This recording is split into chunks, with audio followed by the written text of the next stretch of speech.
بسم اللہ الرحمن الرحیم۔ تفسیر عثمانی سورہ نور پارٹ نمبر 3۔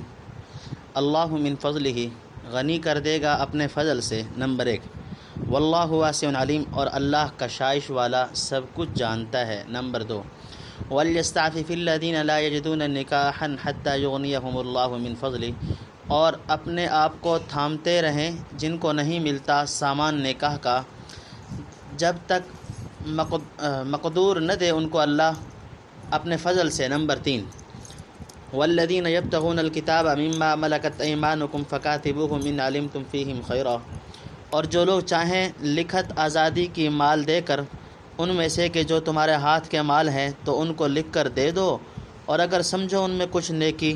نمبر 4، وآتوہم من مال اللہ الذی آتاکم، اور دو ان کو اللہ کے مال سے جو اس نے تم کو دیا ہے۔ نمبر 5، ولا تکرہوا فتیاتکم علی البغاء ان اردنا تحصنا لتبتغوا عرض الحیاۃ الدنیا، اور نہ زبردستی کرو اپنی چھوکریوں پر بدکاری کے واسطے اگر وہ چاہیں قید سے بچے رہنا کہ تم کمانا چاہو اسباب دنیا کی زندگانی کا۔ نمبر 6، ومن یکرہن فإن اللہ من بعد اکراہن غفور رحیم، اور جو کوئی ان پر زبردستی کرے گا تو اللہ ان کی بے بسی کے پیچھے بخشنے والا مہربان ہے۔ نمبر 7، وَلَقَدْ أَنزَلْنَا إِلَيْكُمْ آيَاتٍ مُبَيِّنَاتٍ وَمَثَلًا مِّنَ الَّذِينَ خَلَوْا مِن قَبْلِكُمْ وَمَوْعِظَةً، اور ہم نے اتاری تمہاری طرف آیتیں کھلی ہوئی اور کچھ حال ان کا جو ہو چکے تم سے پہلے، اور نصیحت۔ تفسیر۔ نمبر 1، افلاس کی وجہ سے نکاح کو مت چھوڑو۔ بعض لوگ نکاح میں اس لیے پس و پیش کیا کرتے ہیں کہ نکاح ہو جانے کے بعد بیوی بچوں کا بار کیسے اٹھے گا۔ انہیں سمجھا دیا کہ ایسے موہوم خطرات پر نکاح سے مت رکو۔ روزی تمہاری اور بیوی بچوں کی اللہ تعالیٰ کے ہاتھ میں ہے، کیا معلوم کہ خدا چاہے تو انہی کی قسمت سے تمہارے رزق میں کشائش کر دے۔ نہ مجرد رہنا غنا کا موجب ہے، اور نہ نکاح کرنا فقر و افلاس کو مستلزم ہے۔ یہ باتیں حق تعالیٰ کی مشیت پر ہیں، جیسا کہ دوسری جگہ فرمایا، وَإِنْ خِفْتُمْ عَائِلَةً فَسَوْفَ يُغْنِيكُمُ اللَّهُ مِنْ فَضْلِهِ إِنْ شَاءَ، سورہ توبہ رکوع نمبر 4۔ اور ظاہری اسباب کے اعتبار سے بھی یہ چیز معقول ہے کہ نکاح کر لینے یا ایسا ارادہ کرنے سے آدمی پر بوجھ پڑتا ہے، اور وہ پہلے سے بڑھ کر کمائی کے لیے جد و جہد کرتا ہے۔ ادھر بیوی اور اولاد ہو جائے تو وہ بلکہ بعض اوقات بیوی کے کنبے والے بھی کسب معاش میں اس کا ہاتھ بٹاتے ہیں۔ بہرحال روزی کی تنگی یا وسعت نکاح یا تجرد پر موقوف نہیں، پھر یہ خیال نکاح سے مانے کیوں ہو۔ نمبر 2، جس کے حق میں مناسب جانتا ہے کشائش کر دیتا ہے۔ نمبر 3، نکاح ہونے تک پاک دامن رہیں، یعنی جن کو فی الحال اتنا بھی مقدور نہیں کہ کسی عورت کو نکاح میں لا سکیں تو جب تک خدا تعالیٰ مقدور دے چاہیے کہ اپنے نفس کو قابو میں رکھیں اور عفیف رہنے کی کوشش کریں۔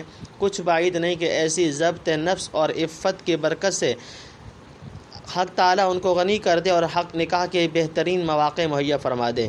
نمبر 4، مکاتبت کا حکم، یعنی کسی کا غلام یا لونڈی کہے یا مزید توثیق کے لیے لکھوانا چاہے کہ میں اتنی مدت میں اس قدر مال تجھ کو کما دوں تو مجھے آزاد کر دے، تو مالک کو چاہیے کہ قبول کر لے اور لکھ دے۔ اس معاملہ کو مکاتبت کہتے ہیں، اور یہ غلاموں کے آزاد کرانے کی ایک خاص صورت ہے، لیکن یہ مالک کو اس وقت قبول کرنا چاہیے جب وہ سمجھے واقعی اس غلام یا لونڈی کے حق میں آزادی بہتر ہوگی۔ قید غلامی سے چھوٹ کر چوری یا بدکاری یا اور کسی طرح کی بدمعاشی کرتے نہ پھرے گا۔ اگر یہ اطمینان ہو تو بے شک اس کو آزادی کا موقع دینا چاہیے تاکہ وہ آزاد ہو کر اپنی فلاح کے میدانوں میں خوب ترقی کر سکے، اور کہیں نکاح کرنا چاہے تو با اختیار خود نکاح کر لے، غلامی کی وجہ سے میدان تنگ نہ ہو۔ نمبر 5، غلاموں کی مالی امداد۔ یہ دولت مند مسلمانوں کو فرمایا کہ ایسی لونڈی غلام کی مالی امداد کرو، خاص زکوٰۃ سے یا عام صدقات سے و خیرات سے ہو، تاکہ وہ جلدی آزادی حاصل کر سکیں۔ اور اگر مالک بدلے کتابت کا کوئی حصہ معاف کر دے یہ بھی بڑی امداد ہے۔ تنبیہ، مصارف زکوٰۃ میں جو وفر رقابی کا ایک مد رکھا ہے وہ انہی غلاموں کے آزاد کرانے کا فنڈ ہے۔ خلفائے راشدین کے عہد میں بیت المال سے ایسے غلاموں کی امداد ہوتی تھی۔ نمبر 6، لونڈیوں سے بدکاری کرانا۔ جاہلیت میں بعض لوگ اپنی لونڈیوں سے کسب کراتے تھے۔ عبداللہ ابن ابی رئیس المنافقین کے پاس کئی لونڈیاں تھیں جن سے بدکاری کرا کر روپیہ حاصل کرتا تھا۔ ان میں سے بعض مسلمان ہو گئیں تو اس فعل شنیع سے انکار کیا۔ اس پر وہ ملعون زود و کوب کرتا تھا۔ یہ آیت اسی قصہ میں نازل ہوئی اور اسی شان نزول کی رعایت سے مزید تقبیح کے لیے ان اردنا تحسنا اور لتبتغوا عرض الحیات الدنیا کی قیود بڑھائی گئی ہیں، ورنہ لونڈیوں سے بدکاری کرانا بہرحال حرام ہے، اور اس طرح جو کمائی کریں سب ناپاک ہے، خواہ لونڈیاں یہ کام رضا اور رغبت سے کریں یا زبردستی اور ناخوشی سے۔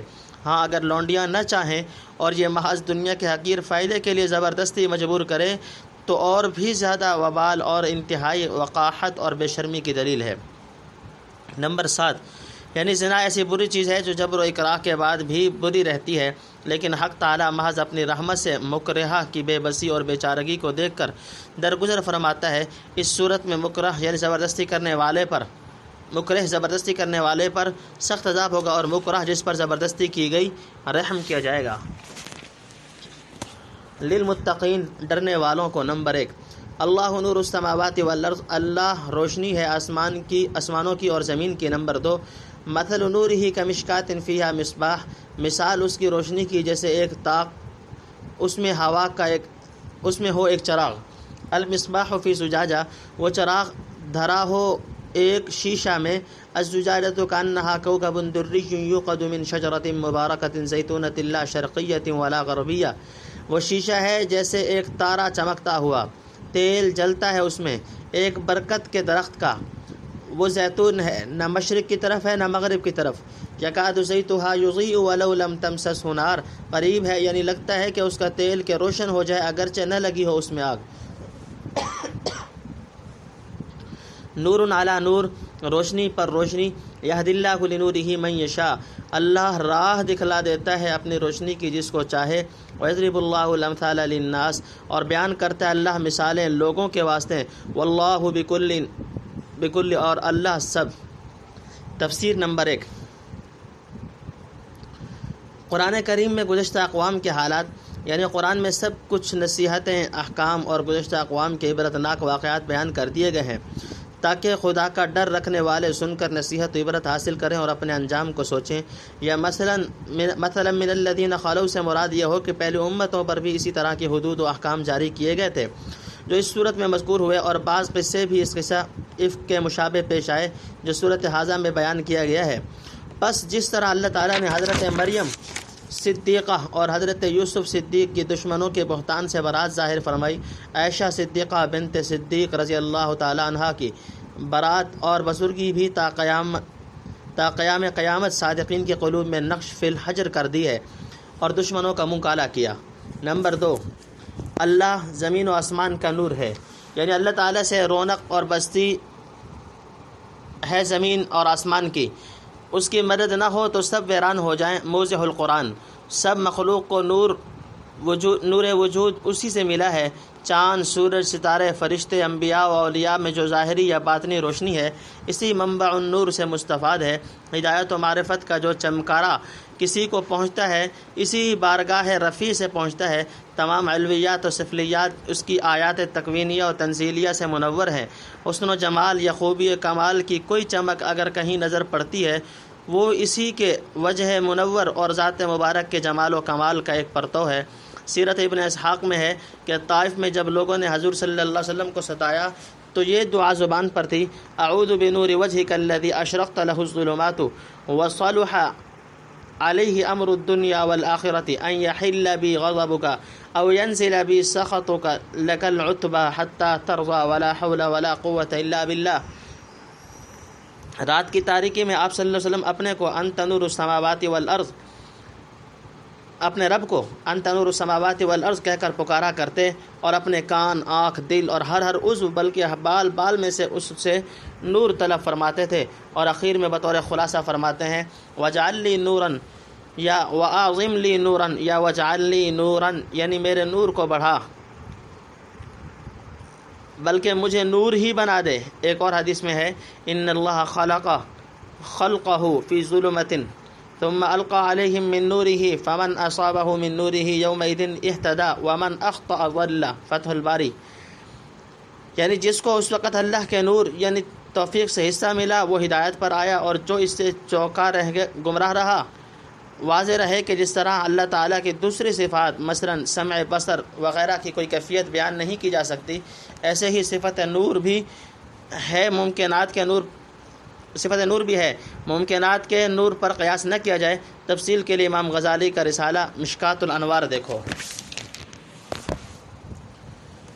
شیء عالم چیز کو جانتا ہے۔ نمبر 1، فی بیوت اذن اللہ ان ترفع، ان گھروں میں کہ اللہ نے حکم دیا ہے ان کو بلند کرنے کا۔ نمبر 2، وَيَذْكُرَ فِيهَا اسْمُهُ، اور وہاں اس کا نام پڑھنے کا۔ نمبر 3، یسبح لہ فیہا بالغدو والآصال، یاد کرتے ہیں اس کے وہاں صبح اور شام۔ نمبر 4، رجال لا تلہیہم تجارۃ ولا بیع، وہ مرد کے نہیں غافل ہوتے سودا کرنے میں اور نہ بیچنے میں، عن ذکر اللہ، اللہ کی یاد سے، وإقام الصلاۃ، اور نماز قائم رکھنے سے، وإیتاء الزکوٰۃ، اور زکوٰۃ دینے سے۔ نمبر 5، یخافون یوما تتقلب فیہ القلوب والابصار، ڈرتے رہتے ہیں اس دن سے جس میں الٹ جائیں گے دل اور آنکھیں۔ نمبر 6، لیجزیہم اللہ احسن ما عملوا ویزیدہم من فضلہ، تاکہ بدلہ دے ان کو اللہ ان کے بہتر کاموں کا اور زیادتی دے ان کو اپنے فضل سے۔ نمبر 7، واللہ یرزق من یشاء بغیر حساب، اور اللہ روزی دیتا ہے جس کو چاہے بے شمار۔ نمبر 8،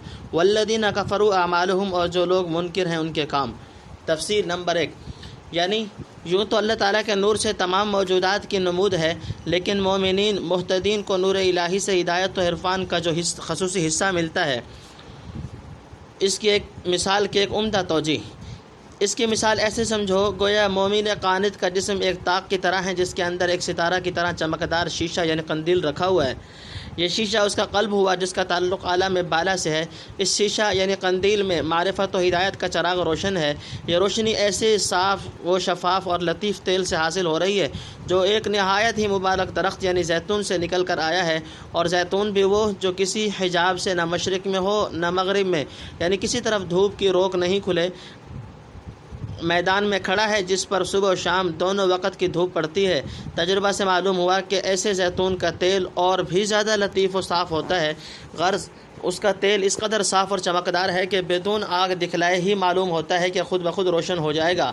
یہ تیل میرے نزدیک اسی حسن استعداد اور نور توفیق کا ہوا جو نور مبارک کے القاء سے بد فطرت میں مومن کو حاصل ہوا تھا، جیسا کہ اوپر کے فائدہ میں گزر چکا۔ اور جس طرح شجرہ مبارکہ کو لا شرقیت ولا غربیہ فرمایا تھا، وہ نور ربانی بھی جہت کے قید سے پاک ہے۔ خلاصہ یہ ہوا کہ مومن کا شیشہ دل نہایت صاف ہوتا ہے اور خدا کی توفیق سے اس میں قبول حق کی ایسی زبردست استعداد پائی جاتی ہے کہ بدون دیا سلائی کی دکھائے ہی جل اٹھنے کو تیار ہوتا ہے۔ اب جہاں ذرا آگ دکھائی یعنی وہی قرآن کی تیز روشنی نے اس کو مس کیا، فوراً اس کی فطری روشنی بھڑک اٹھی۔ اسی کو نور علی نور فرمایا۔ باقی یہ سب کچھ اللہ تعالیٰ کے قبضے میں ہے، جس کو چاہے اپنی روشنی عنایت فرمائے، اور وہی جانتا ہے کہ کس کو یہ روشنی ملنی چاہیے کس کو نہیں۔ ان عجیب و غریب مثالوں کا بیان فرمانا بھی اسی غرض سے ہے کہ استعداد رکھنے والوں کو بصیرت کی ایک روشنی حاصل ہو۔ حق تعالیٰ ہی تمثیل کے مناسب موقع و محل کو پوری طرح جانتا ہے، کسی دوسرے کو قدرت کہاں کہ ایسی موزوں و جامع مثال پیش کر سکے۔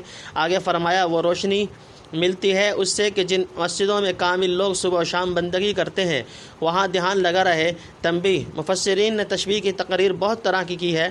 حضرت شاہ صاحب رحمۃ اللہ علیہ نے بھی موجز القرآن میں نہایت لطیف و عمیق تقریر فرمائی، مگر بندہ کے خیال میں جو توجیہ آئی وہ درج کر دی۔ وَلِلنَّاسِ فِيمَا يَعْشِقُونَ مَذَاهِبُ، واضح رہے کہ یوقد اور وَلَوْ لَمْ تَمْسَسْهُ نَارٌ میں جس نار کی طرف اشارہ ہے، میں نے مشبہ میں اس کی جگہ وہی و قرآن کو رکھا ہے۔ اس کا ماخذ وہ فائدہ ہے جو حضرت شاہ صاحب رحمۃ اللہ علیہ نے مثلہم کمثل الذی استوقد نارا پر لکھا ہے، جس کی تائید صحیحین کی ایک حدیث سے ہوتی ہے جس میں آپ نے یہ الفاظ فرمائے ہیں، انما مثلی ومثل الناس کرجل استوقد نارا فلما اضاءت ما حوله جعل الفراش وهذه الدواب التي يقعن فيها الى آخرہ۔ نمبر 2، مسجد کی تعظیم و تطہیر، ان کی تعظیم و تطہیر کا حکم دیا، یعنی ان کی خبر گیری کی جائے اور ہر قسم کی گندگی اور لغو افعال و اقوال سے پاک رکھا جائے۔ مساجد کی تعظیم میں یہ بھی داخل ہے کہ وہاں پہنچ کر 2 رکعت تحیۃ المسجد پڑھے۔ نمبر 3، تسبیح و تحلیل اور تلاوت و قرآن وغیرہ سب اذکار کا اس میں شامل ہے۔ نمبر 4، یعنی تمام مناسب اوقات میں خدا کو یاد کرتے ہیں۔ بعض مفسرین نے کہا کہ غدو سے صبح کی نماز مراد ہے، اور آصال میں باقی چاروں نمازیں داخل ہیں، کیونکہ اصیل زوال شمس سے صبح تک کے اوقات پر بولا جاتا ہے۔ نمبر 5، رجال اللہ کبھی غافل نہیں ہوتے، یعنی معاش کے دھندے ان کو اللہ کی یاد اور احکام الہیہ کے بجا آوری سے غافل نہیں کرتے۔ بڑے سے بڑا بیوپار یا معمولی خرید و فروخت کوئی چیز خدا کے ذکر سے نہیں روکتی۔ صحابہ رضی اللہ تعالی عنہم کی یہی شان تھی۔ نمبر 6، یعنی اس روز دل وہ باتیں سمجھ لیں گے جو ابھی تک نہ سمجھے تھے، اور آنکھیں وہ ہولناک واقعات دیکھیں گی جو کبھی نہ دیکھے تھے۔ قلوب میں کبھی نجات کی توقع پیدا ہوگی، کبھی ہلاکت کا خوف، اور آنکھیں کبھی داہنے کبھی بائیں دیکھے گی کہ دیکھیے کس طرح سے پکڑے جائیں یا کس جانب سے اعمال نامہ ہاتھ میں دیا جائے۔ نمبر 7، یعنی اچھے کاموں کا جو صلہ مقرر ہے وہ ملے گا، اور حق تعالیٰ کے فضل سے اور زیادہ دیا جائے گا جس کی تفصیل و تعیین ابھی نہیں کی جا سکی۔ نمبر 8، یعنی اس کے ہاں کیا کمی ہے، اگر جنتیوں کو بے حد و حساب عنایت فرمائے تو کچھ مشکل نہیں۔ کسراب بقیعۃ یحسبہ الظمآن ماء، جیسے ریت جنگل میں پیاسا جانے اس کو پانی، حتی اذا جاءہ لم یجدہ شیئا ووجد اللہ عندہ فوفاہ حسابہ، یہاں تک کہ جب پہنچا اس پر اس کو کچھ نہ پایا اور اللہ کو پایا اپنے پاس، پھر اس کو پورا پہنچا دیا اس کا لکھا۔ واللہ سریع الحساب، اور اللہ جلد لینے والا ہے حساب۔ نمبر 1، او کظلمات فی بحر لجیج یغشاہ موج من فوقہ موج من فوقہ سحاب، یا جیسے اندھیرے گہرے دریا میں چڑھی آتی ہے اس پر ایک لہر، اس پر ایک اور لہر، اس کے اوپر بادل۔ ظلمات بعضها فوق بعض، اندھیرے ہیں ایک پر ایک۔ نمبر 2، اذا اخرج یدہ لم یکد یراہا، جب نکالے اپنا ہاتھ لگتا نہیں کہ اس کو وہ سوجھے۔ نمبر 3، ومن لم یجعل اللہ لہ نورا فما لہ من نور، اور جس کو اللہ نے نہ دی روشنی اس کے واسطے کہیں نہیں روشنی۔ نمبر 4، الم تر ان اللہ یسبح لہ من فی السماوات والارض والطیر صافات، کیا تو نے نہ دیکھا کہ اللہ کی یاد کرتے ہیں جو کوئی ہے آسمان و زمین میں، اور اڑتے جانور پر کھولے ہوئے۔ نمبر 5، کل قد علم صلاتہ و تسبیحہ، ہر ایک نے جان رکھی ہے اپنی طرح کی بندگی اور یاد۔ نمبر 6، واللہ علیم بما یفعلون، اور اللہ کو معلوم ہے جو کچھ کرتے ہیں۔ نمبر 7، وللہ ملک، اور اللہ کی حکومت ہے۔ تفسیر نمبر 1، کفار کے اعمال کی مثال۔ کافر دو قسم کے ہیں، ایک وہ جو اپنے نظام اور عقیدہ کے موافق کچھ اچھے کام کرتے ہیں اور سمجھتے ہیں کہ مرنے کے بعد کام آئیں گے، حالانکہ اگر کوئی کام بظاہر اچھا بھی ہو تو کفر کی شامت سے وہ عند اللہ مقبول و معتبر نہیں۔ ان فریب خوردہ کافروں کی مثال ایسی سمجھو کہ دوپہر کے وقت جنگل میں ایک پیاسے کو دور سے پانی دکھائی دیا اور وہ حقیقت میں چمکتی ہوئی ریت تھی۔ پیاسا شدت تشنگی سے بےتاب ہو کر وہاں پہنچا، دیکھا تو پانی وانی کچھ نہ تھا، ہاں ہلاکت کی گھڑی سامنے کھڑی تھی اور اللہ تعالیٰ عمر بھر کا حساب لینے کے لیے موجود تھا۔ چنانچہ اسی اضطراب و حسرت کے وقت اللہ نے اس کا سب حساب ایک دم میں چکا دیا، کیونکہ وہاں حساب کرتے کیا دیر لگتی ہے۔ ہاتھوں ہاتھ عمر بھر کی شرارتوں اور غفلتوں کا بھگتان کر دیا گیا۔ دوسرے وہ ہیں جسے سر سے پاؤں تک دنیا کے مزوں میں غرق اور جہل و کفر، ظلم و عصیان کے اندھیروں میں پڑے غوطے کھا رہے ہیں۔ ان کی مثال آگے بیان فرمائی۔ ان کے پاس روشنی کی اتنی بھی چمک نہیں کہ جتنی شراب پر دھوکہ کھانے والے کو نظر آتی ہے۔ یہ لوگ خالص اندھیریوں اور تہ برتہ ظلمات میں بند ہیں، کسی طرف سے روشنی کی شعاع اپنے تک نہیں پہنچنے دیتے، نعوذ باللہ منہا۔ نمبر 2، یعنی سمندر کی تہہ میں خود دریا کا اندھیرا، اس پر طوفانی لہریں جو ایک پر ایک چڑھی آتی ہیں، پھر سب کے اوپر گھٹا بادل کا اندھیرا، اور رات کا وقت فرض کیا جائے تو ان اندھیروں میں اور اضافہ ہو جائے گا۔ نمبر 3، یعنی اپنا ہاتھ اٹھا کر آنکھ سے قریب کر کے دیکھے تو اندھیرے کی وجہ سے نظر نہ آئے، جس کو ہمارے یہاں کہتے ہیں ہاتھ کو ہاتھ نہیں پہچانتا۔ نمبر 4، اوپر مومنین کے ذکر میں جو یہد اللہ لنورہ من یشاء فرمایا تھا، یہ جملہ اس کے بالمقابل ہوا، یعنی جس کو خدا تعالیٰ نور توفیق نہ دے اس سے اور کون روشنی پہنچا سکتا ہے۔ ان کی استعداد خراب تھی، توفیق نہ ملی، اور دریا کی تہ میں گر کر انہوں نے سب دروازے روشنی کے اپنے اوپر بند کر لیے، پھر نور آئے تو کدھر سے آئے۔ نمبر 5، مخلوقات اور پرندوں کی تشبیہ۔ شاید اڑتے جانوروں کا علیحدہ ذکر اس لیے کیا کہ وہ اس وقت آسمان اور زمین کے بیچ معلق ہوتے ہیں، اور ان کا اس طرح ہوا میں اڑتے رہنا قدرت کی بڑی نشانی ہے۔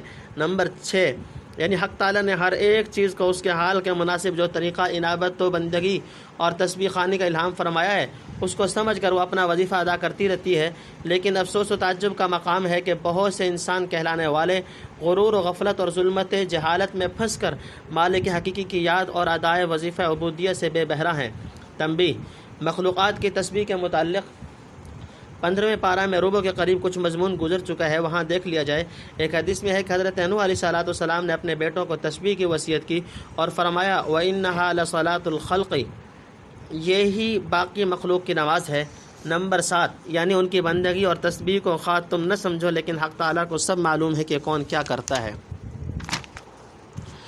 السماوات والارض، آسمان اور زمین میں، وإلی اللہ المصیر، اور اللہ ہی تک پھر جانا ہے۔ نمبر 1، الم تر ان اللہ یزجی سحابا ثم یؤلف بینہ ثم یجعلہ رکاما فتری الودق یخرج من خلاله، تو نے نہ دیکھا کہ اللہ ہانک لاتا ہے بادل کو، یعنی بادلوں کو، پھر ان کو ملا دیتا ہے، پھر ان کو رکھتا ہے تہ بتہ، پھر تو دیکھے میہ نکلتا ہے اس کے بیچ سے۔ نمبر 2، وَيُنَزِّلُ مِنَ السَّمَاءِ مِن جِبَالٍ فِيهَا مِن بَرَدٍ فَيُصِيبُ بِهِ مَن يَشَاءُ وَيَصْرِفُ عَن مَن يَشَاءُ، اور اتارتا ہے آسمان سے اس میں جو پہاڑ ہیں اولوں کے، پھر وہ ڈالتا ہے جس پر چاہے اور بچا دیتا ہے جس سے چاہے۔ نمبر 3، یکاد ثنا برقہ یذهب بالابصار، ابھی اس کی بجلی کی کون یعنی چمک لے جائے آنکھ کو۔ نمبر 4، یقلب اللہ اللیل والنہار، اللہ تعالیٰ بدلتا ہے رات اور دن کو۔ نمبر 5، ان فی ذلک لعبرۃ لاولی الابصار، اس میں دھیان کرنے کی جگہ ہے آنکھ والوں کو۔ نمبر 6، واللہ خلق کل دابۃ من ماء، اور اللہ نے بنایا ہر پھیرنے والے کو ایک پانی سے۔ نمبر 7، فمنہم من یمشی علی بطنہ، پھر کوئی ہے کہ چلتا ہے اپنے پیٹ پر۔ نمبر 8، ومنہم من یمشی علی رجلین، اور کوئی ہے کہ چلتا ہے 2 پاؤں پر۔ نمبر 9، ومنہم، اور کوئی ہے۔ تفسیر نمبر 1، اللہ کی حکومت ہر شے پر حاوی ہے، یعنی جیسے اس کا علم سب کو محیط ہے، اس کی حکومت بھی تمام علویات و سفلیات پر حاوی ہے، اور سب کو آخر کار اسی کے پاس لوٹ کر جانا ہے۔ آگے اپنے حاکمانہ اور قادرانہ تصرفات کو بیان فرماتے ہیں۔ نمبر 2، بادلوں کے نظام میں اللہ کی نشانیاں، یعنی ابتدا میں بادل کے چھوٹے چھوٹے ٹکڑے اٹھتے ہیں، پھر مل کر بڑا بادل بن جاتا ہے، پھر بادلوں کی تہ پر تہ جما دی جاتی ہے۔ نمبر 3، پہاڑ اور اولے، یعنی جیسے زمین میں پتھروں کے پہاڑ ہیں، بعض سلف نے کہا کہ اسی طرح آسمان میں اولوں کے پہاڑ ہیں۔ مترجم رحمۃ اللہ علیہ نے اسی کے موافق ترجمہ کیا ہے، لیکن زیادہ راجح اور قوی یہ ہے کہ سما سے بادل مراد ہو، مطلب یہ ہے کہ بادلوں سے جو کثیف اور بھاری ہونے میں پہاڑوں کی طرح ہیں اولے برساتا ہے، جس سے بہتوں کو جانی یا مالی نقصان پہنچ جاتا ہے اور بہت سے محفوظ رکھے جاتے ہیں۔ مشہور ہے کہ اولے کی چھال بیل کے ایک سینگ پر پڑتی ہے اور دوسرا سینگ خوش رہ جاتا ہے۔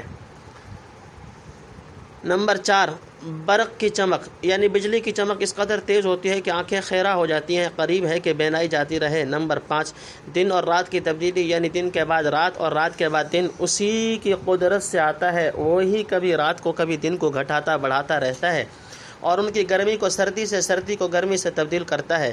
نمبر 6، قدرت کے ان مظاہر کا مطالبہ، یعنی چاہیے کہ قدرت کے ایسے عظیم و شان نشانات دیکھ کر آدمی بصیرت و عبرت حاصل کرے اور اس شہنشاہ حقیقی کی طرف سچے دل سے رجوع ہو جس کے قبضہ میں ان تمام تصرفات اور تقلبات کی باغ ہے۔ نمبر 7، اس کے لیے 17ویں پارے کے تیسرے رکوع میں آیت وَجَعَلْنَا مِنَ الْمَاءِ كُلَّ شَيْءٍ حَيٍّ کا فائدہ دیکھنا چاہیے۔ نمبر 8، جیسے سانپ اور مچھلی۔ نمبر 9، جیسے آدمی اور طیور۔ مَن یمشی علی اربع، کہ چلتا ہے 4 پر۔ نمبر 1، یخلق اللہ ما یشاء، بناتا ہے اللہ جو چاہتا ہے۔ ان اللہ علی کل شیء قدیر، بے شک اللہ ہر چیز کو کر سکتا ہے۔ نمبر 2، لقد انزلنا آیات مبینات، ہم نے اتاری آیتیں کھول کھول کر بتلانے والی۔ واللہ یہدی من یشاء الی صراط مستقیم، اور اللہ چلائے جس کو چاہے سیدھی راہ پر۔ نمبر 3، ویقولون آمنا باللہ وبالرسول واطعنا ثم یتولی فریق منهم من بعد ذلک وما اولئک بالمؤمنین، اور لوگ کہتے ہیں ہم نے مانا اللہ کو اور رسول کو اور حکم میں آ گئے، پھر جاتا ہے ایک فرقہ ان میں سے اس کے پیچھے، اور وہ لوگ نہیں ماننے والے۔ نمبر 4، وَإِذَا دُعُوا إِلَى اللَّهِ وَرَسُولِهِ لِيَحْكُمَ بَيْنَهُمْ اذا فریق منهم معرضون، اور جب ان کو بلا لیے اللہ اور رسول کی طرف کہ ان میں قضیہ چکائے، تبھی ایک فرقہ کے لوگ ان میں منہ موڑتے ہیں، اور اگر ان کو کچھ پہنچتا ہو یعنی حق ملتا ہو تو چلے آئیں اس کی طرف قبول کر کر۔ نمبر 5، افی قلوبہم مرض ام ارتابوا ام یخافون ان یحیف اللہ علیہم ورسولہ، کیا ان کے دلوں میں روگ ہے؟ نمبر 6، یا دھوکے میں پڑے ہوئے ہیں یا ڈرتے ہیں کہ بے انصافی کرے گا ان پر اللہ اور اس کا رسول۔ تفسیر نمبر 1، جیسے گائے بھینس وغیرہ۔ نمبر 2، یعنی کسی جانور کو 4 سے زائد پاؤں دیے ہوں تو بعید نہیں، اس کی لامحدود قدرت و مشیت کو کوئی معصور نہیں کر سکتا۔ نمبر 3، ہدایت اللہ کے ہاتھ میں ہے، یعنی آیات تکوینیہ اور تنزیلیہ تو اس قدر واضح ہیں کہ انہیں دیکھ کر اور سن کر چاہیے کہ کوئی آدمی نہ بہکے، لیکن سیدھی راہ پر چلتا وہی ہے جسے حق تعالیٰ نے ہدایت کی توفیق دی ہو۔ لاکھوں آدمی یہ کھلی کھلی نشانیاں دیکھتے ہیں، پر نتیجہ کے اعتبار سے ان کا دیکھنا نہ دیکھنا برابر ہے۔ نمبر 4، منافقین کا بیان۔ یہ منافقین کا ذکر ہے، وہ زبان سے دعوی ایمان و اطاعت کا کیا کرتے تھے، اور جب عمل کا وقت آتا تو پھر جاتے۔ حقیقت یہ ہے کہ ان کے دلوں میں شروع سے ایمان و انقیاد موجود ہی نہ تھا۔ جو کچھ زبانی جمع خرچ تھا، امتحان و ابتلاء کے وقت اس کی بھی قلی کھل جاتی تھی۔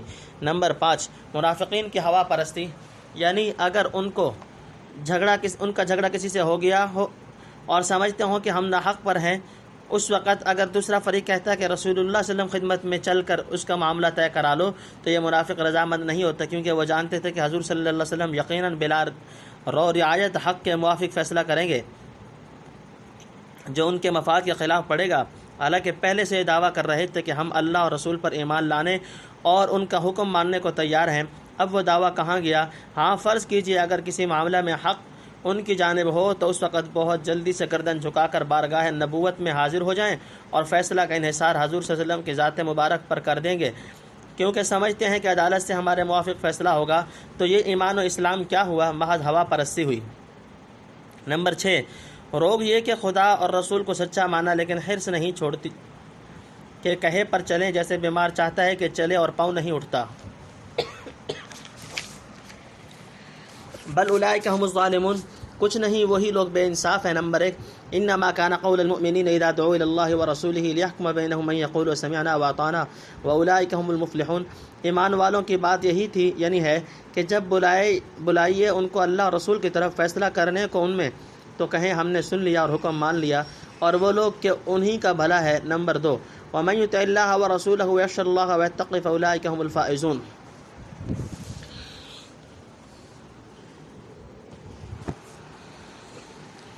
اور جو کوئی حکم پر چلے اللہ کے اور اس کے رسول کے اور ڈرتا ہے اللہ سے اور بچ کر چلے اس سے، سو وہی لوگ ہیں مراد کو پہنچنے والے۔ نمبر 3، وَاقْسَمُوا بِاللَّهِ جَهْدَ أَيْمَانِهِمْ لَئِنْ أَمَرْتَهُمْ لَيَخْرُجُنَّ، اور قسمیں کھاتے ہیں اللہ کے اپنی تاکید کی قسمیں کہ اگر تو حکم کرے تو سب کچھ چھوڑ کر نکل جائیں۔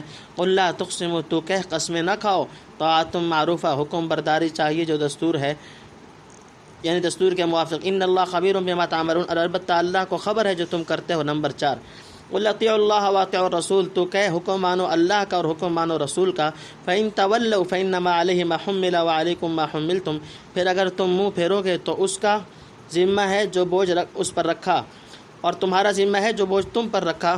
وإن تطیعوہ، اور اگر اس کا کہا مانو۔ تفسیر نمبر 1، یعنی خدا اور رسول کی بابت کوئی دھوکہ لگا ہوا ہے اور حضور صلی اللہ علیہ وسلم کی صداقت یا اللہ تعالیٰ کے وعدہ وعید میں کوئی شک و شبہ ہے، یہ گمان ہے کہ اللہ اور اس کے رسول ان کے معاملات کے خلاف انصاف فیصلہ کریں گے، اس لیے ان کی عدالت میں مقدمہ لے جانے سے کتراتے ہیں۔ سو یاد رکھو وہاں تو ظلم و بے انصافی کا احتمال ہی نہیں، ہاں خود انہی لوگوں نے ظلم پر کمر باندھ رکھی ہے، چاہتے ہیں کہ اپنا حق پورا وصول کر لیں اور دوسروں کا ایک پیسہ نہ دیں، اس لیے ان معاملات کو خدائی عدالت میں لانے سے گھبراتے ہیں، جن میں سمجھتے ہیں کہ رسول کا منصفانہ فیصلہ ہمارے مطلب کے خلاف ہوگا۔ یہ تو منافقین کا ذکر تھا، آگے ان کے بالمقابل مخلصین کی اطاعت و فرما برداری کو بیان فرماتے ہیں۔ نمبر 2، مومنین کا طریقہ، یعنی سچے مسلمان کا کام یہ ہوتا ہے اور یہ ہونا چاہیے کہ جب کسی معاملہ میں ان کو خدا اور رسول کی طرف بلایا جائے، خواہ اس میں بظاہر ان کا نفع ہو یا نقصان، ایک منٹ کا توقف نہ کریں، فی الفور سمعا و طاعتا کہہ کر حکم ماننے کے لیے تیار ہو جائیں، اسی میں ان کی اصلی بھلائی اور حقیقی فلاح کا راز مضمر ہے۔ نمبر 3، یعنی جو فی الحال فرما بردار ہو، گزشتہ تقصیرات پر نادم ہو کر اور خدا سے ڈر کر توبہ کرے اور آئندہ برے راستے سے بچ کر چلے، اسی کے لیے دنیا اور آخرت کی کامیابی ہے۔ نمبر 4، منافقوں کی جھوٹی قسمیں، یعنی منافقین بڑی سخت تاکید قسمیں کھا کر اپنے کو یقین دلانا چاہتے ہیں، آپ کو یقین دلانا چاہتے ہیں کہ ہم کو آپ حکم دیں تو سب گھر بار چھوڑ کر خدا کے راستے میں نکل جانے کے لیے تیار ہیں۔ ذرا حضور صلی اللہ علیہ وسلم اشارہ فرمائیں تو سب مال و دولت اللہ کے راستے میں لٹا کر الگ ہو جائیں۔ اس پر فرمایا کہ اس قدر منہ بھر کر لمبی چوڑی قسمیں کھانے کی ضرورت نہیں، تمہاری فرما برداری کی حقیقت سب معلوم ہو چکی کہ زبان سے دعوے بہت کیا کرتے اور عمل کے وقت آئے تو ایسے سے کھسک جاتے ہو۔ چاہیے کہ سچے مسلمانوں کے دستور کے موافق حکم برداری کر کے دکھلاؤ، زبانی قسمیں کھانے سے کوئی فائدہ نہیں، فرض کرو تم قسمیں کھا کر بندہ کو اپنی بات کا یقین دلا دو، لیکن اللہ کے آگے کسی کی چلاکی اور فریب نہیں چل سکتا، وہ تو تمام ظاہر اور پوشیدہ باتوں کی خبر رکھتا ہے، آگے چل کر تمہاری مکاری اور نفاق کا پردہ فاش کر دے گا۔ تہتدو تو راہ پاؤ، وما علی الرسول الا البلاغ المبین، اور پیغام لانے والوں کے ذمہ نہیں مگر پہنچا دینا کھول کر۔ نمبر 1، وعد اللہ الذین آمنوا منکم وعملوا الصالحات لیستخلفنہم فی الارض کما استخلف الذین من قبلہم، وعدہ کر لیا اللہ نے ان لوگوں سے جو تم میں ایمان لائے ہیں اور کیے ہیں انہوں نے نیک کام، البتہ پیچھے یعنی بعد کو حاکم کر دے گا ان کو ملک میں جیسے حاکم کیا تھا ان سے اگلوں کو، وَلَيُمَكِّنَنَّ لَهُمْ دِينَهُمُ الَّذِي ارْتَضَىٰ لَهُمْ وَلَيُبَدِّلَنَّهُم مِّن بَعْدِ خَوْفِهِمْ أَمْنًا، اور جما دے گا ان کے لیے دین ان کا جو پسند کر دیا ان کے واسطے، اور دے گا ان کو ان کے ڈر کے بدلے میں امن۔ یعبدوننی لا یشرکون بی شیئا، میری بندگی کریں گے شریک نہ کریں گے میرا کسی کو۔ نمبر 2، ومن کفر بعد ذلک فاولئک هم الفاسقون، اور جو کوئی ناشکری کرے گا اس کے پیچھے سو وہی لوگ ہیں نافرمان۔ نمبر 3، واقیموا الصلاۃ وآتوا الزکاۃ واطیعوا الرسول لعلکم ترحمون، اور قائم رکھو نماز اور دیتے رہو زکوٰۃ، اور حکم پر چلو رسول کے تاکہ تم پر رحم ہو۔ نمبر 4، لا تحسبن الذین کفروا معجزین فی الارض، نہ خیال کر کہ جو کافر ہیں تھکا دیں گے بھاگ کر ملک میں، ومأواہم النار، اور ان کا ٹھکانہ آگ ہے۔ تفسیر۔ نمبر 1، قبول حق کی ذمہ داری پوری کرو، یعنی پیغمبر پر خدا کی طرف سے تبلیغ کا بوجھ رکھا گیا ہے، سو اس نے پوری طرح ادا کر دیا، اور تم پر جو بوجھ ڈالا گیا وہ تصدیق و قبول حق کا ہے، اور یہ کہ اس کے ارشاد کے موافق چلو۔ اگر تم اپنی ذمہ داری کو محسوس کر کے اس کے احکام کی تعمیل کرو گے تو کامیابی دارین کی راہ پاؤ گے اور دنیا اور آخرت میں خوش رہو گے، ورنہ پیغمبر کا کچھ نقصان نہیں، تمہاری شرارت و سرکشی کا خمیازہ تم کو ہی بھگتنا پڑے گا۔ پیغمبر تو اپنا فرض ادا کر کے عند اللہ اپنی ذمہ داری سے سبق دوش ہو چکے، آگے اطاعت رسول کے بعد ثمرات بیان فرماتے ہیں جن کا سلسلہ دنیا ہی میں شروع ہو جائے گا۔ نمبر 2، صحابہ کرام سے حکومت کا وعدہ۔ یہ خطاب فرمایا کہ حضرت صلی اللہ علیہ وسلم کے وقت کے لوگوں کو، یعنی جو ان میں اعلیٰ درجہ کے نیک اور رسول کے کامل متبع ہے، رسول کے بعد ان کو زمین کی حکومت دے گا، اور جو دین اسلام خدا کو پسند ہے ان کے ہاتھوں سے دنیا میں اس کو قائم کرے گا۔ گویا جیسا کہ لفظ استخلاف میں اشارہ ہے کہ وہ لوگ محض دنیاوی بادشاہوں کی طرح نہ ہوں گے بلکہ پیغمبر کے جانشین ہو کر آسمانی بادشاہت کا اعلان کریں گے اور دین حق کی بنیادیں جمائیں گے اور خشکی و تری میں اس کا سکہ بٹھلا دیں گے۔ اس وقت مسلمانوں کو کفار کا خوف مرعوب نہ کرے گا، وہ کامل امن و اطمینان کے ساتھ اپنے پروردگار کی عبادت میں مشغول رہیں گے، اور دنیا میں امن و امان کا دورہ ہوگا۔ ان مقبول و معزز بندوں کی ممتاز شان یہ ہوگی کہ وہ خالص خدائے واحد کی بندگی کریں گے جس میں ذرہ برابر شرک کی آمیزش نہ ہوگی۔ شرک جلی کا وہاں ذکر کیا ہے، شرک خفی کی ہوا بھی ان کو نہ پہنچے گی، صرف ایک خدا کے غلام ہوں گے، اسی سے ڈریں گے، اسی سے امید رکھیں گے، اسی پر بھروسہ کریں گے، اسی کی رضا میں ان کا جینا اور مرنا ہوگا۔ کسی دوسری ہستی کا خوف اور ہراس ان کے پاس نہ پھٹکے گا، نہ کسی دوسرے کی خوشی ناخوشی کی پرواہ کریں گے۔ اس وعدے کا ایفا الحمدللہ کہ یہ وعدہ الہی چاروں خلفاء رضی اللہ تعالیٰ عنہم کے ہاتھوں پر پورا ہوا، اور دنیا نے اس عظیم الشان پیشین گوئی کے ایک ایک حرف کا مصداق اپنی آنکھوں سے دیکھ لیا۔ خلفاء اربعہ کے بعد بھی کچھ بادشاہان اسلام وقتاً فوقتاً اس نمونہ کے آتے رہے، اور جب اللہ چاہے گا آئندہ بھی آئیں گے۔ احادیث سے معلوم ہوا کہ آخری خلیفہ حضرت امام مہدی رضی اللہ تعالیٰ عنہ ہوں گے، جن کے متعلق عجیب و غریب بشارات سنائی گئی ہیں۔ وہ خدا کی زمین کو عدل و انصاف سے بھر دیں گے اور خارق عادت جہاد فی سبیل اللہ کے ذریعے سے اسلام کا کلمہ بلند کریں گے۔ اللہم احشرنا فی زمرتہ وارزقنا شہادۃ فی سبیلک انک واسع المغفرۃ وذو الفضل العظیم۔ تنبیہ: خلفاء اربعہ کی فضیلت۔ اس آیت استخلاف سے خلفاء اربعہ کی بڑی بھاری فضیلت و منقبت نکلتی ہے۔ ابن کثیر نے اس کے تحت میں عہد نبوت سے لے کر عہد عثمانی تک کی فتوحات کو درجہ بدرجہ بیان کیا ہے، اور آخر میں یہ الفاظ لکھے ہیں: وجوبی الخراج من المشارق والمغارب الى حضرت امیر المؤمنین عثمان بن عفان رضی اللہ تعالی عنہ وذلك ببرکات تلاوته ودراسته وجمعه الأمة على حفظ القرآن، ولهذا ثبت في الصحيح أن رسول الله صلى الله عليه وسلم قال إن الله زوالي الأرض فرأيت مشارقها ومغاربها وسيبلغ ملك أمتي ما زوي لي منها، فنحن نتقلب فيما وعدنا الله ورسوله وصدق الله ورسوله، فنسأل الله الإيمان به وبرسوله والقيام بشكره على الوجه الذي يرضيه عنا۔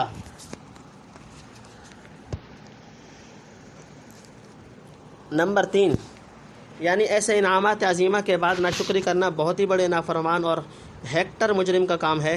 حضرت شاہ صاحب رحمۃ اللہ علیہ فرماتے ہیں کہ جو کوئی خلفائے اربعہ کے بعد خلافت اور ان کے فضل و شرف سے منکر ہوا، ان الفاظ سے اس کا حال سمجھا گیا: ربنا اغفر لنا ولاخواننا الذين سبقونا بالایمان ولا تجعل في قلوبنا غلا للذين آمنوا ربنا انك رؤوف رحیم۔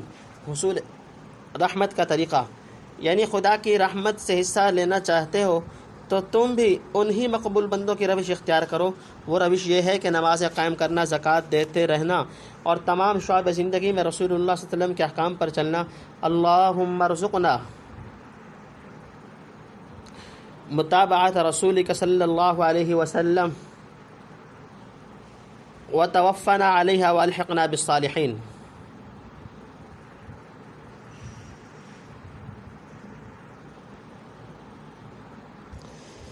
بسم اللہ الرحمن ولبئس المصیر، اور وہ بری جگہ ہے پھر جانے کی۔ نمبر 1، یا ایھا الذین آمنوا لیستأذنکم الذین ملکت ایمانکم، اے ایمان والو اجازت لے کر آئے تم میں سے جو تمہارے ہاتھ کے مال ہیں۔ نمبر 2، والذین لم یبلغوا الحلم منکم 3 مرات، اور جو کہ نہیں پہنچتے تم میں عقل یعنی بلوغ کی حد کو 3 بار۔ من قبل صلاة الفجر وحین تضعون ثیابکم من الظہیرۃ ومن بعد صلاة العشاء، فجر کی نماز سے پہلے اور جب اتار رکھتے ہو اپنے کپڑے دوپہر میں اور عشاء کی نماز سے پیچھے۔ 3 عورات لکم، یہ 3 وقت بدن کھلنے کے ہیں تمہارے۔ نمبر 3، لیس علیکم ولا علیہم جناح بعدہن، کچھ تنگی نہیں تم پر اور نہ ان پر ان وقتوں کے پیچھے۔ طوافون علیکم بعضکم علی بعض، پھرا ہی کرتے ہو ایک دوسرے کے پاس۔ نمبر 4، کذالک یبین اللہ لکم الآیات، یوں کھولتا ہے اللہ تمہارے آگے باتیں۔ واللہ علیم حکیم، اور اللہ سب کچھ جاننے والا حکمت والا ہے۔ وَإِذَا بَلَغَ الْأَطْفَالُ مِنْكُمُ الْحُلُمَ فَلْيَسْتَأْذِنُوا كَمَا اسْتَأْذَنَ الَّذِينَ مِنْ قَبْلِهِمْ، اور جب پہنچیں گے لڑکے تم میں کے عقل یعنی بلوغ کی حد کو تو ان کو ویسی اجازت لینی چاہیے جیسے لیتے رہے ہیں ان سے اگلے۔ نمبر 5، کذالک یبین، یوں کھول کر سناتا ہے۔ تفسیر نمبر 1، کفار کا ٹھکانہ، یہ نیک بندوں کے بالمقابل مردود و مغضوب لوگوں کا انجام بتلایا، یعنی جب کہ نیکوں کو ملک کی حکومت اور زمین کی خلافت عطا کی جاتی ہے، کافروں اور بدکاروں کی ساری مکاریاں اور تدبیریں شکست ہو جاتی ہیں۔ اللہ کے ارادہ کو کوئی روک نہیں سکتا، اگر تمام خدائی میں ادھر ادھر بھاگتے پھریں تب بھی وہ خدائی سزا سے اپنے کو نہیں پہنچا سکتے، یقیناً ان کو جہنم کے جیل خانہ میں جانا پڑے گا۔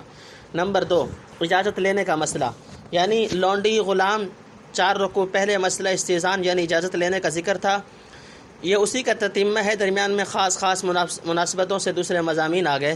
نمبر 3، ان 3 وقتوں میں عموماً زائد کپڑے اتار دیے جاتے ہیں یا سونے جاگنے کا لباس تبدیل کیا جاتا ہے، اور بیوی کے ساتھ مخالطت بھی بیشتر انہی اوقات میں ہوتی ہے۔ کبھی فجر سے قبل یا دوپہر کے وقت آدمی غسل کرنے کا ارادہ کرتا ہے اور چاہتا ہے کہ کوئی مطلع نہ ہو، اس لیے حکم دیا کہ ان 3 وقتوں میں نابالغ لڑکوں اور لونڈی غلام کو بھی اجازت لے کر آنا چاہیے، باقی وقتوں میں ان کو اجانب کی طرح اجازت طلب کرنے کی حاجت نہیں، الا یہ کہ کوئی شخص اپنی مسئلہ سے دوسرے اوقات میں بھی استئذان کی پابندی عائد کر دے۔ نمبر 4، استئذان سے مستثنی اوقات، یعنی اوقات مذکورہ بالا کو چھوڑ کر باقی جن اوقات میں عادتاً ایک دوسرے کے پاس بے روک ٹوک آتے جاتے ہیں، ان میں نابالغ لڑکوں یا لونڈی غلام کو ہر مرتبہ اجازت لینے کی ضرورت نہیں، کیونکہ ایسا پابند کرنے میں بہت تنگی اور کاروبار کا تعطل ہے جو حق تعالیٰ کی حکمت کے خلاف ہے۔ نمبر 5، نابالغ لڑکوں کا حکم، یعنی لڑکا جب تک نابالغ ہے 3 وقتوں کے سوا باقی اوقات میں بلا اجازت لیے آ جا سکتا ہے۔ جس وقت حد بلوغ کو پہنچا پھر اس کا حکم انہی مردوں جیسا ہو گیا جو اس سے پہلے بالغ ہو چکے ہیں، جن کا حکم بیشتر آیت یا ایھا الذین آمنوا لا تدخلوا بیوتا غیر بیوتکم حتی تستأنسوا وتسلموا علی اہلھا میں گزر چکا۔ اللہ لکم آیاتہ، اللہ تم کو اپنی باتیں، واللہ علیم حکیم، اور اللہ سب کچھ جاننے والا حکمت والا ہے۔ والقواعد من النساء اللاتي لا يرجون نکاحا فليس عليهن جناح ان يضعن ثيابهن غیر متبرجات بزینہ، اور جو بیٹھے رہی ہیں گھروں میں تمہاری عورتوں میں سے جن کو توقع نہیں رہی نکاح کی، ان پر گناہ نہیں کہ اتار رکھیں اپنے کپڑے، یہ نہیں کہ دکھاتے پھریں اپنا سنگار۔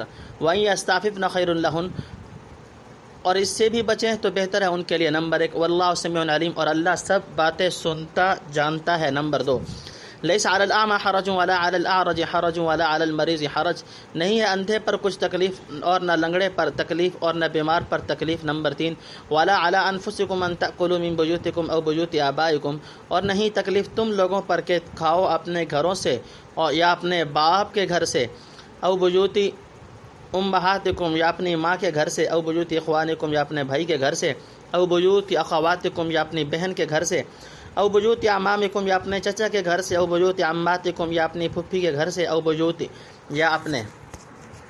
تفسیر نمبر 1 بوڑھی عورتوں کا پردہ۔ حضرت شاہ صاحب رحمۃ اللہ علیہ لکھتے ہیں کہ یعنی بوڑھی عورتیں گھر میں تھوڑے کپڑوں میں رہیں تو درست ہے، اور پورا پردہ رکھیں تو اور بہتر، اور گھر سے باہر نکلتے وقت بھی زائد کپڑے مثلاً برقع وغیرہ اتار دیں تو کچھ مذائقہ نہیں، بشرطے کہ اس زینت کا اظہار نہ ہو جس کے چھپانے کا حکم آیت ولا یبدین زینتہن الی آخری میں دیا جا چکا ہے۔ اس سے اندازہ ہو سکتا ہے کہ جو ان عورتوں کے تستر کے متعلق قرآن کریم کا منشا کیا ہے۔ نمبر 2 اللہ پردے کی باتیں بھی جانتا ہے، یعنی یہ تو فتنے کی روک تھام کے ظاہری انتظامات ہیں، باقی پردے کے اندر جو باتیں کی جاتی ہیں اور فتنے اٹھائے جاتے ہیں، یاد رہے کہ خدا تعالیٰ ان سب کو سنتا اور جانتا ہے اور اسی کے موافق ہر ایک سے معاملہ کرے گا۔ نمبر 3 معذوروں کے لیے احکام میں رعایت، یعنی جو کام تکلیف کے ہیں وہ ان کو معاف ہیں، مثلاً جہاد، حج، جمعہ اور جماعت ایسی چیزیں، قضاء فی الموضع۔ یا یہ مطلب کہ ان معذور محتاج لوگوں کو تندرستوں کے ساتھ کھانے میں کچھ حرج نہیں۔ جاہلیت میں اس قسم کے محتاج و معذور آدمی اغنیاء اور تندرستوں کے ساتھ کھانے سے رکتے تھے، انہیں خیال گزرتا تھا کہ شاید لوگوں کو ہمارے ساتھ کھانے سے نفرت ہو اور ہمارے بعض حرکات و اوضاع سے ایذا پہنچتی ہو، اور واقعی بعضوں کو نفرت و وحشت ہوتی بھی تھی۔ معذوروں کے ساتھ صحابہ کرام کا متقیانہ طریقہ۔ نیز بعض مومنین کو غایت اتقاء سے یہ خیال پیدا ہوا کہ ایسے معذوروں اور مریضوں کے ساتھ کھانے میں شاید اصول عدل و مساوات قائم نہ رہ سکے۔ اندھے کو سب کھانے نظر آنے لگے نہیں آتے، لنگڑا ممکن ہے دیر میں پہنچے اور مناسب نشست سے نہ بیٹھ سکے، بیمار کا تو پوچھنا ہی کیا، اس بنا پر ساتھ کھلانے میں احتیاط کرتے تھے کہ ان کی حق تلفی نہ ہو۔ دوسری ایک اور صورت پیش آتی تھی کہ یہ معذور و محتاج لوگ کسی کے پاس گئے، وہ شخص استطاعت نہ رکھتا تھا، از راہ بے تکلفی ان کو اپنے باپ، بھائی، بہن، چچا اور ماموں وغیرہ کسی عزیز و قریب کے گھر لے گیا۔ اس پر ان حاجت مندوں کو خیال ہوتا تھا کہ ہم تو آئے تھے کہ اس کے پاس، یہ دوسرے کے ہاں لے گیا، کیا معلوم کہ وہ ہمارے کھلانے سے کارہ اور ناخوش تو نہیں۔ ان تمام خیالات کی اصلاح آیات حاضرہ میں کر دی گئی۔ خواہی نہ خواہی اس طرح کے اوہام و وساوس میں مت پڑو، اللہ تعالیٰ نے اس معاملہ میں وسعت رکھی ہے، پھر تم خود اپنے اوپر تنگی کیوں کرتے ہو۔ اخوالکم او بیوت خالاتکم او ما ملکتم مفاتحہ او صدیقکم، ماموں کے گھر سے یا اپنے خالہ کے گھر سے یا جس کے گھر کی کنجیوں کے تم مالک ہو یا اپنے دوست کے گھر سے۔ نمبر 1 لیس علیکم جناح ان تأکلوا جميعا او اشتاتا، نہیں گناہ تم پر کہ کھاؤ آپس میں مل کر یا جدا ہو کر۔ فإذا دخلتم بيوتا فسلموا على أنفسكم تحية من عند الله مباركة طيبة، پھر جب کبھی جانے لگو گھروں میں تو سلام کہو اپنے لوگوں پر، نیک دعا ہے اللہ کے یہاں سے برکت والی ستھری۔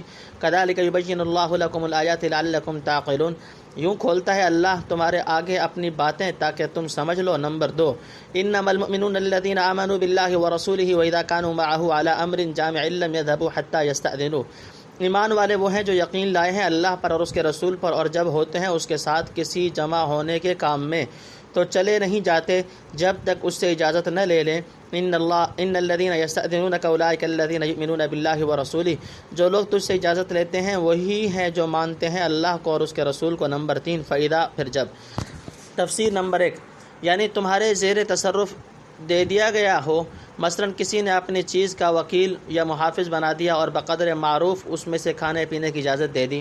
نمبر 2 گھر والوں کے ساتھ کھانے پینے کے آداب، یعنی اپنائیت کے علاقوں میں کھانے کی چیز کو ہر وقت پوچھنا ضروری نہیں، نہ کھانے والا حجاب کرے نہ گھر والا دریغ کرے، مگر عورت کا گھر اگر اس کا خاوند ہو، اس کے خاوند کا ہو، اس کی مرضی حاصل کرنی چاہیے اور مل کر کھاؤ یا جدا، یعنی اس کی تکرار دل میں نہ رکھے کہ کس نے کم کھایا کس نے زیادہ، سب نے مل کر پکایا، سب نے مل کر کھایا۔ اور اگر ایک شخص کی مرضی نہ ہو تو پھر کسی کی چیز کھانی ہرگز درست نہیں۔ اور تقید فرمایا سلام کا آپس کی ملاقات میں، کیونکہ اس سے بہتر دعا نہیں۔ جو لوگ اس کو چھوڑ کر اور الفاظ گھڑتے ہیں اللہ کی تجویز سے ان کی تجویز بہتر نہیں ہو سکتی۔ تنبیہ، آیت سے تنہا کھانے کا جواز بھی نکلا۔ بعض حضرات کو لکھا ہے کہ جب تک کوئی مہمان ساتھ نہ ہو کھانا نہ کھاتے تھے، معلوم ہوا یہ غلو ہے۔ البتہ اگر کئی کھانے والے ہوں اور اکٹھے بیٹھ کر کھائیں تو موجب برکت ہوتا ہے، کما ورد فی الحدیث۔ نمبر 3، صحابہ کرام کو اجازت دینے کا حکم۔ اوپر کی آیتوں میں آنے کے وقت استئذان یعنی اجازت طلب کرنے کا ذکر تھا، یہاں جانے کے وقت استئذان کی ضرورت بتائی ہے، یعنی پورے ایمان والے وہ ہیں جو رسول صلی اللہ علیہ وسلم کے بلانے پر حاضر ہوتے ہیں، اور جب کسی اجتماعی کام میں شریک ہوں، مثلا جمعہ، عیدین، جہاد اور مجلس مشاورت وغیرہ میں، تو بدون اجازت کے اٹھ کر نہیں جاتے۔ یہی لوگ ہیں جو کامل اور صحیح معنی میں اللہ اور رسول کو مانتے ہیں۔ استأذنوک لبعض شأنهم فأذن لمن شئت منهم واستغفر لهم اللہ، اجازت مانگے تجھ سے اپنے کسی کام کے لیے تو اجازت دے جس کو ان میں سے تو چاہے، اور معافی مانگ ان کے واسطے اللہ سے۔ اللہ ان اللہ غفور رحیم، اللہ بخشنے والا مہربان ہے۔ نمبر 1، لا تجعلوا دعاء الرسول بینکم کدعاء بعضکم بعضا، مت کر لو یعنی مت سمجھو بلانا رسول کا اپنے اندر برابر اس کے جو بلاتا ہے تم میں ایک دوسرے کو۔ نمبر 2، قد یعلم اللہ الذین یتسللون منکم لوادا، اللہ جانتا ہے ان لوگوں کو جو تم میں سے جو سٹک جاتے ہیں آنکھ بچا کر۔ نمبر 3، فَلْيَحْذَرِ الَّذِينَ يُخَالِفُونَ عَنْ أَمْرِهِ أَن تُصِيبَهُمْ فِتْنَةٌ أَوْ يُصِيبَهُمْ عَذَابٌ أَلِيمٌ، سو ڈرتے رہیں وہ لوگ جو خلاف کرتے ہیں اس کے حکم کا، اس سے کہ آپ پڑے ان پر کچھ خرابی یا پہنچے ان کو عذاب دردناک۔ نمبر 4، الا ان للہ ما فی السماوات والارض، سنتے ہو اللہ ہی کا ہے جو کچھ ہے آسمانوں اور زمین میں۔ قد یعلم ما انتم علیہ، اس کو معلوم ہے جس حال پر تم ہو۔ وَيَوْمَ يُرْجَعُونَ إِلَيْهِ فَيُنَبِّئُهُم بِمَا عَمِلُوا، اور جس دن پھیرے جائیں گے اس کی طرف تو بتائے گا ان کو جو کچھ انہوں نے کیا۔ وَاللَّهُ بِكُلِّ شَيْءٍ عَلِيمٌ، اور اللہ ہر ایک چیز کو جانتا ہے۔ نمبر 5، تفسیر۔ نمبر 1، یعنی غور و فکر کے بعد جس کو مناسب سمجھے اجازت دے دیں، اور چونکہ اس اجازت پر عمل کرنا بھی فی الجملہ صحبت نبوی سے حرمان اور صورت تقدیم الدنیا علی الدین کا شائبہ اپنے اندر رکھتا ہے، اس لیے ان مخلصین کے حق میں استغفار فرمائیں تاکہ آپ کے استغفار کی برکت سے اس نقص کا تدارک ہو سکے۔ نمبر 2، حضرت صلی اللہ علیہ وسلم کا لوگوں کو بلانا، یعنی حضرت کے بلانے پر حاضر ہونا فرض ہو جاتا ہے۔ آپ صلی اللہ علیہ وسلم کا بلانا اوروں کی طرح نہیں کہ چاہے کہ اس پر لبیک کہے یا نہ کہے۔ اگر حضور صلی اللہ علیہ وسلم کے بلانے پر حاضر نہ ہو تو آپ کی بد دعا سے ڈرنا چاہیے، کیونکہ آپ کی دعا معمولی انسانوں جیسی نہیں۔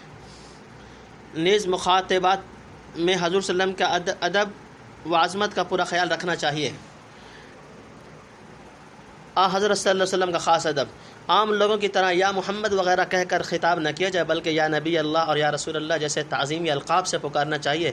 حضرت شاہ صاحب رحمۃ اللہ لکھتے ہیں کہ حضرت صلی اللہ علیہ وسلم کے بلانے سے فرض ہوتا تھا حاضر ہونا، جس کام کو بلائیں، پھر یہ بھی تھا کہ وہاں سے بے اجازت اٹھ کر چلے نہ جائیں۔ اب بھی سب مسلمانوں کو اپنے سرداروں کے ساتھ یہ برتاؤ کرنا چاہیے۔ نمبر 3، مجلس نبوی میں منافقین کا رویہ، یہ منافقین تھے جن کو مجلس نبوی میں بیٹھنا اور پند و نصیحت سننا شاق گزرتا تھا۔ وہ اکثر موقع پا کر اور آنکھ بچا کر مجلس سے بلا اجازت کھسک جاتے تھے۔ مثلا کوئی مسلمان اجازت لے کر اٹھا، یہ بھی اس کی آڑ میں ہو کر ساتھ ساتھ چل دیے۔ اس کو فرمایا کہ تم پیغمبر سے کیا چھپاتے ہو، خدا تعالیٰ کو تمہارے سب کا حال معلوم ہے۔ نمبر 4، یعنی اللہ اور رسول کے حکم کی خلاف ورزی کرنے والوں کو ڈرتے رہنا چاہیے کہ کہیں ان کے دلوں میں کفر و نفاق وغیرہ کا فتنہ ہمیشہ کے لیے جڑ نہ پکڑ جائے، اور اس طرح دنیا کی کسی سخت آفت یا آخرت کے دردناک عذاب میں مبتلا نہ ہو جائیں، الیاذ باللہ۔ نمبر 5، اللہ کا علم محیط، یعنی ممکن ہے مخلوق سے آنکھ بچا کر کوئی کام کر گزرو، لیکن حق تعالیٰ سے تمہارا کوئی حال پوشیدہ نہیں رہ سکتا، نہ اس کی زمین و آسمان سے نکل کر کہیں بھاگ سکتے ہو۔ وہ جس طرح تمہارے احوال موجودہ سے باخبر ہے، ایسے ہی اس دن کی کیفیت مجازات سے بھی پورا آگاہ ہے، جب تمام مخلوق حساب و کتاب کے لیے اس کی طرف لوٹائی جائے گی، اور ہر ایک کے سامنے اس کا ذرہ ذرہ عمل کھول کر رکھ دیا جائے گا۔ ایسے علیم الکل اور مالک الکل کی سزا سے مجرم کس طرح اپنے کو بچا سکتا ہے۔ تم سورۃ النور لفضل اللہ و توفیقہ، اللہم نور قلوبنا بالایمان والاحسان ونور قبورنا واتمم لنا نورنا واغفر لنا انک علی کل شیء قدیر وبالاجابۃ جدیر۔ اللہ تعالیٰ کے فضل و کرم سے سورہ نور اپنے اختتام کو پہنچی۔